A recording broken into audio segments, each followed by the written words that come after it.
Hello and welcome to Billy's Craft Room. In today's tutorial, I'd like to show you how to create this Oriental Style bird using Zig Art and Graphic markers.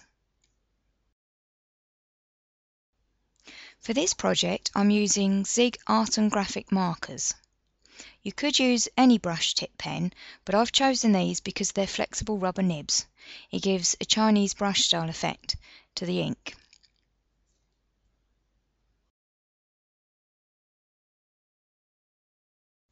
I'm using Ryman's 160 GSM cardstock, but feel free to use your favourite.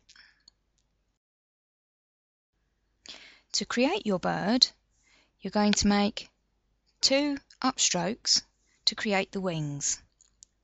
Flick down to create the tail, flick up to create the neck, and down to create the head.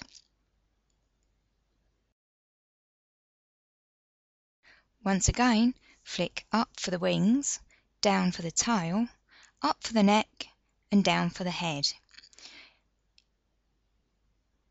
As you can see, by varying the amount of pressure you put on the pen, you get a lighter or darker effect.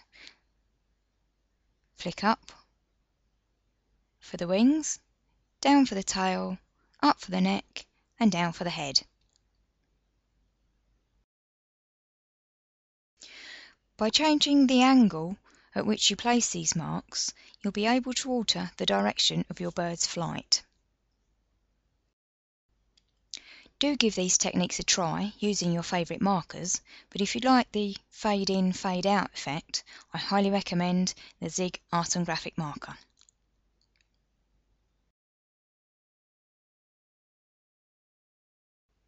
Here's another look at the journal page I created using the bird design. Hope you've enjoyed this tutorial. If you have any questions, do leave me a comment. Thanks for watching. See you soon. Bye bye. For more inspiration, please visit the blog on www.billyscraftroom.co.uk.